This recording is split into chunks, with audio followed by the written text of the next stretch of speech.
தேமுதிக அலுவலகத்தில் தான் தற்பொழுது விஜயகாந்தின் உடல் வைக்கப்பட்டிருக்கிறது.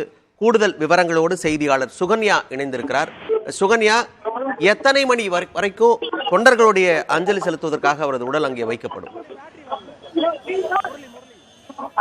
மணிமாறன், தேமுதிக நிறுவன தலைவர் விஜயகாந்த் அவருடைய உடல் சாலிகிராமத்தில் உள்ள விருகம்பாக்கத்தில் உள்ள அவருடைய இல்லத்திலிருந்து எடுத்து வரப்பட்டு வருகிறது.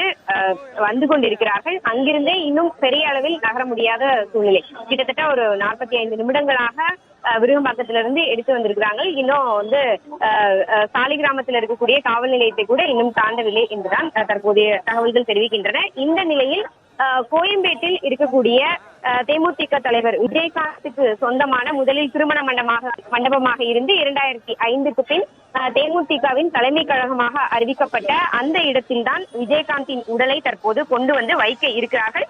அதற்கான முன்னேற்பாட்டு பணிகளை காவல்துறையினரும் கார்ப்பரேஷனும் தேமுதிக நிர்வாகிகளும் தொண்டர்களும் சேர்ந்து செய்து வருகிறார்கள். இந்த சூழ்நிலையில் இந்த தேமுதிக தலைமை அலுவலகத்திற்கு முன்பாக இருக்கக்கூடிய சாலையில் தான் கடும் போக்குவரத்து நெரிசல் நிலவி வருகிறது. பொதுமக்களும் தேமுதிக தொண்டர்களும் நிர்வாகிகளும் என்று ஏராளமானோர் அவருக்கு இந்த அலுவலகத்தின் வாசலில் இருக்கக்கூடிய சாலையில் தான் கண்ணீர் மல்க அஞ்சலி செலுத்தி வருகிறார்கள். இதன் காரணமாக கிட்டத்தட்ட இப்பவே வந்து 200-300 பேர் இந்த பகுதியில திரண்டுட்டாங்க. அதன் காரணமாக கோயம்பேட்டிலிருந்து வெளியே வரக்கூடிய வாகனங்கள் செல்ல முடியாத அளவிற்கு கடுமையான போக்குவரத்து நெரிசல் இந்த பகுதியில் காணப்படுகிறது. அதே போல உள்ள எல்லாருமே நுழைகிறதுக்கு முற்படுறாங்க. இந்த அலுவலகத்திற்கு உள்ளாக நுழைவதற்கு பொதுமக்கள் ஏராளமானோர் முயற்சிக்கிறார்கள்.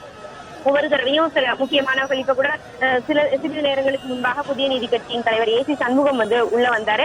ஒவ்வொருத்தரும் உள்ள வர்றதுக்காக லேசா கேட்டை திறக்கும் போது கிட்டத்தட்ட 100 பேர் வரைக்கும் உள்ள நுழையிறதுக்கான முயற்சியில ஈடுபடுறாங்க. அவங்களை காவல்துறையினர் தடுத்து நிறுத்தி வருகிறார்கள். மிகவும் கடினமான ஒரு சூழ்நிலையாக இந்த இடம் இருக்கிறது. எல்லாரையும் உள்ள அனுமதிக்க முடியாத சூழலும் இருக்கிறது. அதே போல எல்லாரையுமே சாலையிலேயே நிற்க வச்சா இங்கே வாகனங்கள் செல்ல முடியாத ஒரு சூழ்நிலை இருக்கிறது. அதன் காரணமாக கடுமையான போக்குவரத்து நெரிசல் நிலவுகிறது. பேருந்துகள் ஏராளமான பேருந்துகள் வந்து காத்து கிடக்கின்றன. கார்கள், வாகனங்கள், வேன்கள் என்று கடுமையான போக்குவரத்து நெரிசல் நிலவுகிறது.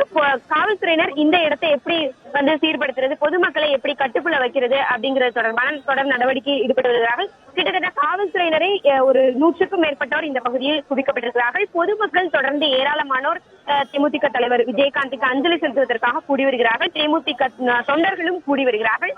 இந்த இடம் அதிகமான மக்களோடு இருக்கிறது.